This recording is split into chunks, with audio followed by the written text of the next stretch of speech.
Halo viewers, kembali lagi di channel belajar farmasi klinis. Kali ini kita masih belajar seputar SKB. Jadi yang akan kita pelajari hari ini yaitu menjadi saksi dalam penghapusan perbekalan farmasi dan atau dokumennya. Materi ini ada di kisi-kisi punyanya apoteker maupun asisten apoteker. Langsung saja kita mulai. Nah, ini sumbernya dari Permenkes nomor 3 tahun 2015 ya guys, tentang peredaran, penyimpanan, pemusnahan dan pelaporan narkotik, psikotropik dan prekursor farmasi. Untuk yang penyaluran narkotik ini, narkotik, psikotropik dan prekursor itu ada dua cara. Yang pertama dia pakai SP, surat pesanan. Ini untuk apotek, klinik, rumah sakit. Kemudian untuk yang B ini pakai LPLPO, laporan pemakaian dan lembar permintaan obat, itu untuk puskesmas. Kemudian untuk SP-nya narkotik ini cuma satu jenis narkotik aja ya, khusus narkotik ini. Kalau psikotropik bisa satu SP bermacam-macam jenis psikotropik.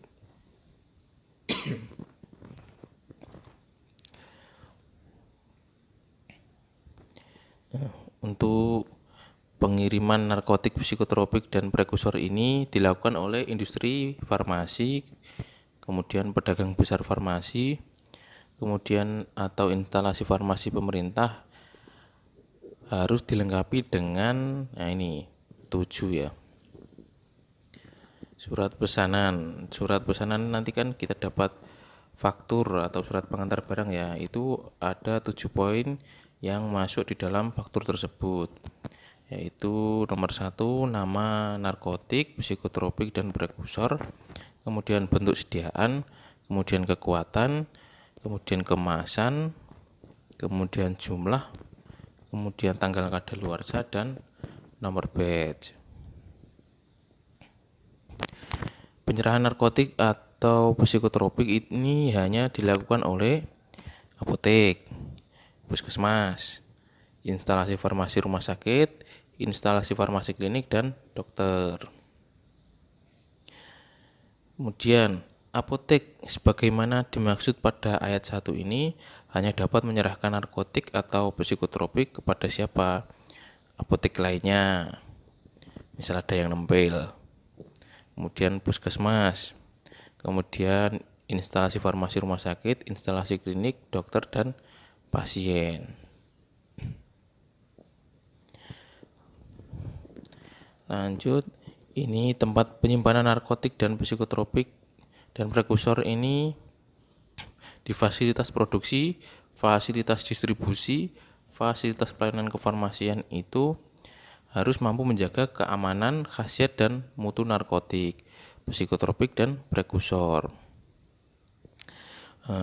Selanjutnya di pasal 25 ini untuk tempat penyimpanannya sendiri itu berupa gudang, ruangan, atau lemari khusus. Kemudian tempat menyimpan narkotik dilarang digunakan untuk menyimpan barang selain narkotik. Begitu juga untuk psikotropik. Dilarang untuk menyimpan barang selain psikotropik.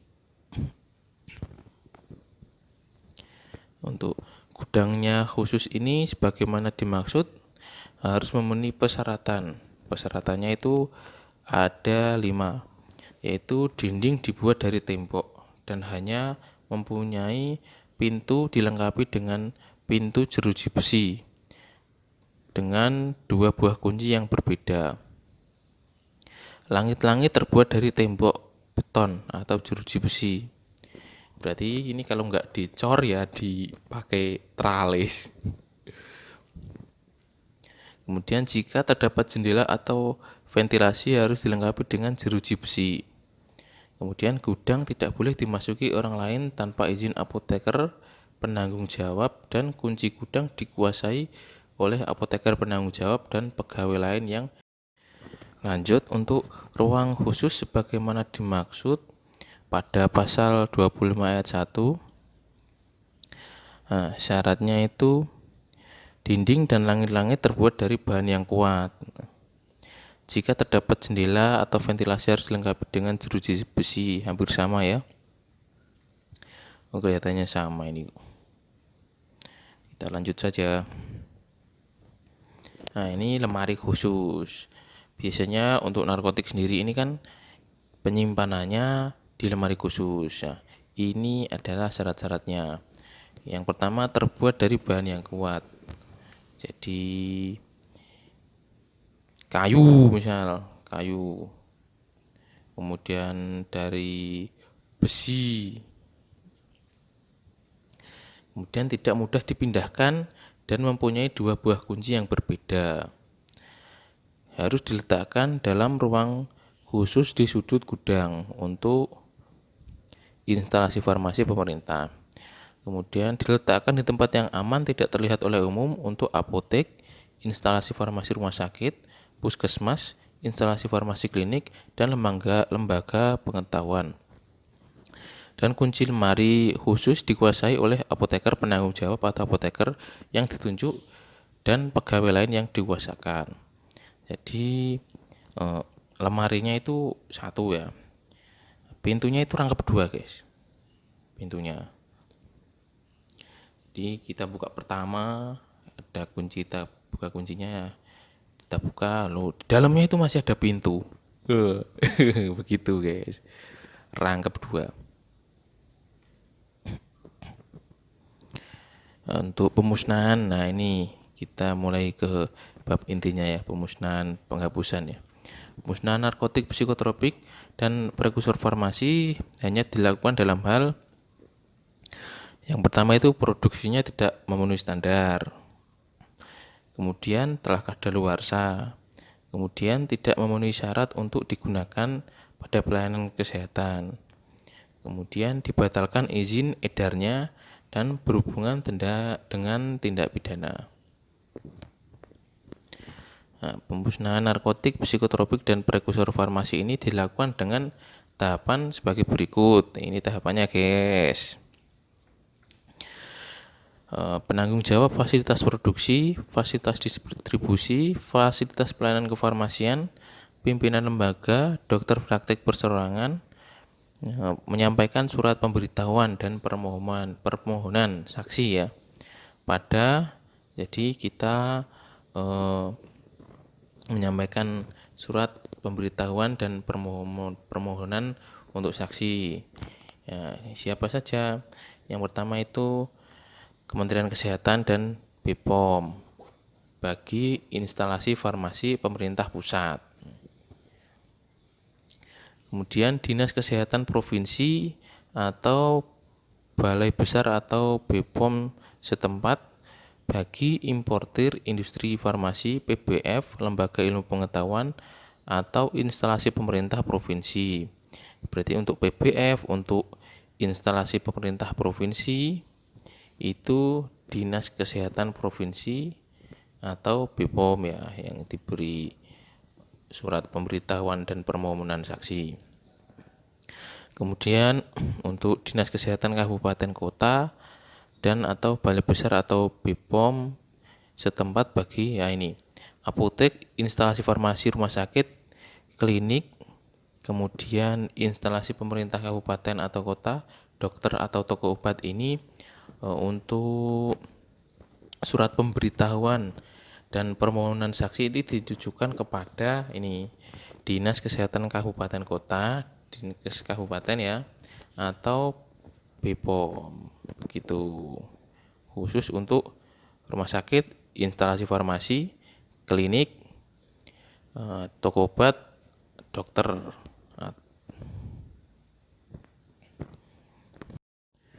Kemudian untuk narkotik, psikotropik, dan prekursor dalam bentuk bahan baku, produk antara, dan produk ruahan. Nah, ini yang masih di pabrik ya. Soalnya ini masih bahan baku, produk antara, dan bahan ruahan. itu harus dilakukan sampling untuk kepentingan pengujian oleh petugas yang berwenang sebelum dilakukan pemusnahan. Kemudian narkotik, psikotropik, prekursor farmasi dalam bentuk obat jadi harus dilakukan pemastian kebenaran secara organoleptis oleh saksi sebelum dilakukan pemusnahan.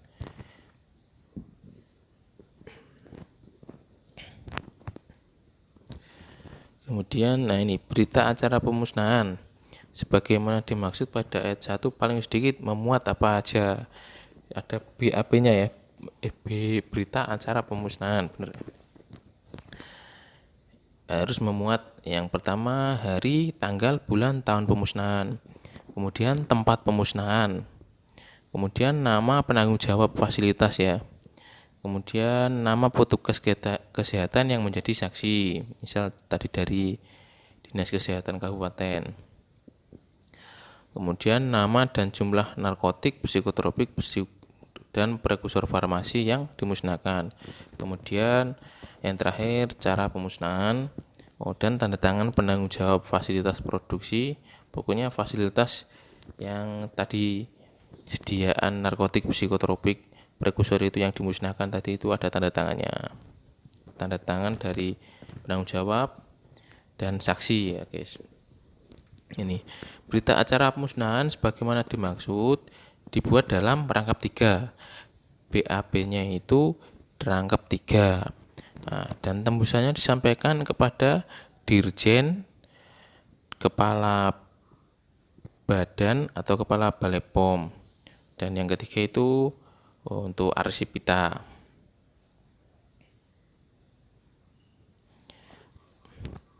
Industri farmasi, PBF, instalasi farmasi pemerintah, apotek, puskesmas, instalasi farmasi rumah sakit, klinik. Ini wajib membuat pencatatan ya mengenai pemasukan dan pengeluaran narkotik, psikotropik, dan prekursor farmasi. Untuk toko obat yang melakukan penyerahan prekursor farmasi dalam bentuk obat jadi wajib membuat pencatatan juga mengenai pemasukan dan pengeluaran prekursor farmasi dalam bentuk obat jadi. Untuk pencatatan ini sendiri itu terdiri dari banyak ini ya pencatatannya. Kalau misal dibuat kolom-kolom tabel itu yang dimuat itu ini nama, bentuk sediaan, kekuatan narkotik, psikotropik, dan prekursor. Kemudian jumlah persediaan, kemudian tanggal, nomor, dokumen, dan sumber penerimaan.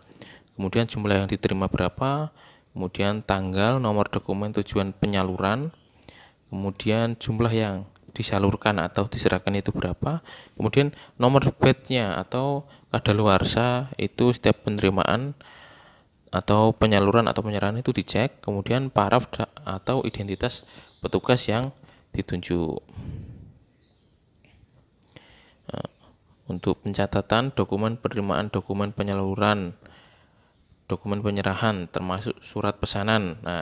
Termasuk surat pesanan narkotik, psikotropik, prekursor farmasi wajib disimpan.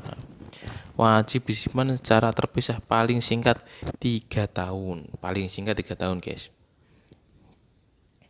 Untuk pelaporan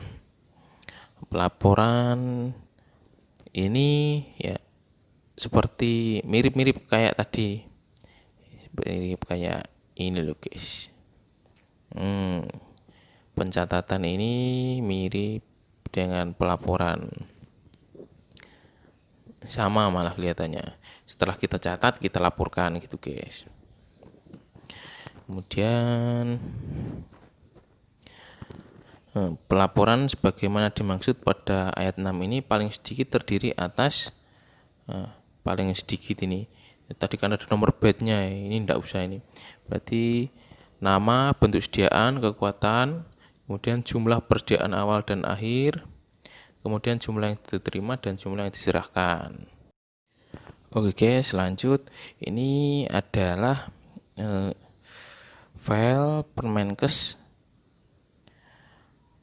nomor 3 tahun 2015 tadi ya guys, yang kita jadikan sumber. Ini kita lihat bagian akhir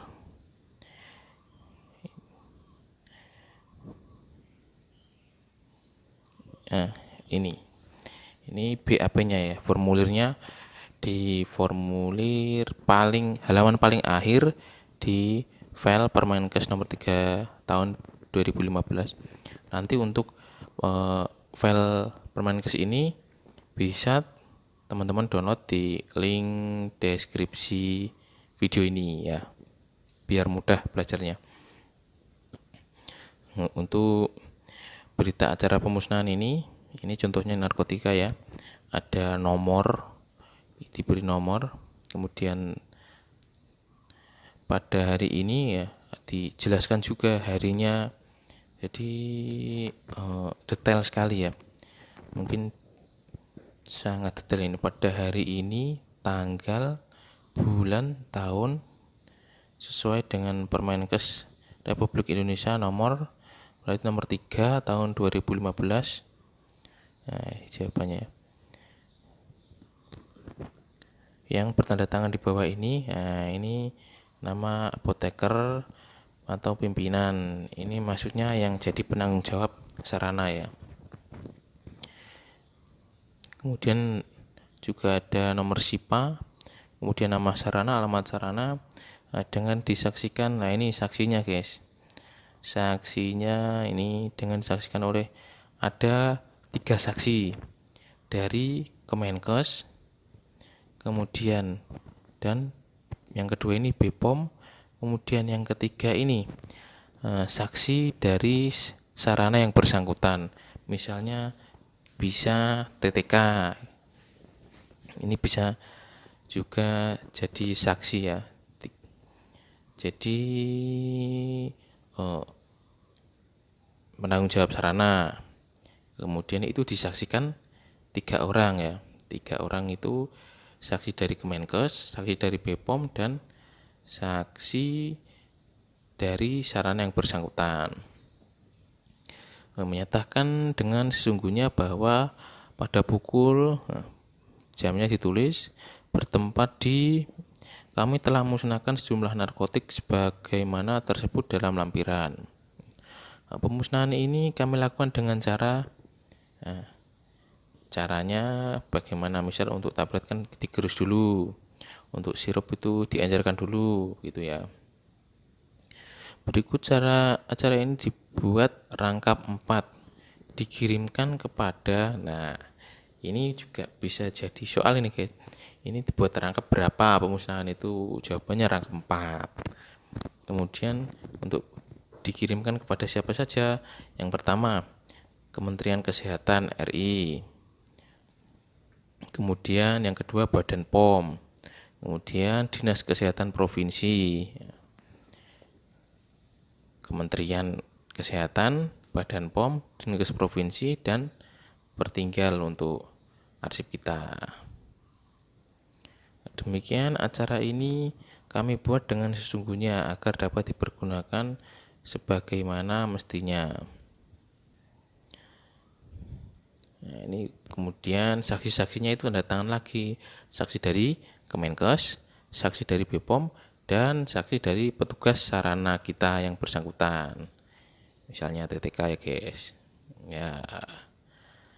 Ini lampiran yang harus dikirim itu tadi loh guys. Ini nomor urut ini, kemudian nama obat, kemudian satuan, kemudian jumlahnya berapa, harganya berapa, keterangannya ini rusak atau expired. Nah, ini tanda tangan lagi, saksinya juga tanda tangan lagi. Selesai. Oke guys, sudah selesai belajar kita hari ini. Salam farmasi klinis ya. Semangat belajar.